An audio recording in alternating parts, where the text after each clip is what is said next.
Two other names that come to mind are Jake LaRavia and Marcus Smart. I mean, these guys are pivotal for the Lakers' success in terms of Smart being the guy that they brought him in to fill that role, in terms of being a defensive guy out there to cover guys, to be a spark plug out there, to really just have energy out there. But they're really going to use his ball handling out there, like, look at the Lakers are very short-handed at the point guard position. That's why they re-signed Nick Smith Jr. just to cover that position. And Nick Smith is also a guy that can shoot, shoot the 3-pointer with a really good high volume, but it's not going to be enough. They're going to need Marcus Smart to go out there and have somewhat of a role on the offensive end. But if Marcus Smart can really cover out and be just energy out there and be a nuisance out there, just a nuisance in terms of bothering guys like Amen Thompson and a Reed Shepard, if Smart can just be a nuisance and just really body up on these guys, because Amen Thompson has had his way with the Lakers all the year too. If we go back to that Christmas Day game, I mean, he was all over the place. He was the pretty much like the MVP in that game besides Kevin Durant. He was all over the place and he was giving the Lakers fits. But if Marcus Smart can really just be a nuisance out there, cover out, and then also hit his shots, it'll be great for the Lakers to have that. Also, Jake LaRavia. Jake has had a steady year with the Lakers, some dips here and there, but it's been kind of steady. But the Lakers are really going to need his offense, and look, not just offense, but same thing with Marcus Smart.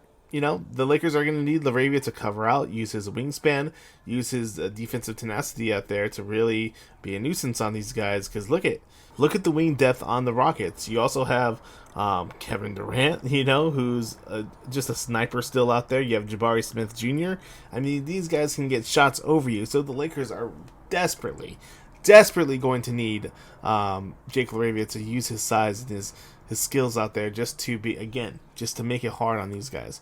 Another guy that comes to my mind is a Jared Vanderbilt. Vanderbilt's been in the doghouse pretty much all year long with JJ Redick, and we all saw what happened last week where JJ and Vanderbilt were Vanderbilt was really just upset about the way things were going in terms of him being benched. But Vanderbilt, this guy was a starter 3 years ago for the Lakers in the playoffs. You're telling me that he can't be a difference maker in this first round series coming off the bench? Of course he can. He's not the defensive player he was, but a Vanderbilt can still make things really difficult on a Kevin Durant and a Jabari Smith.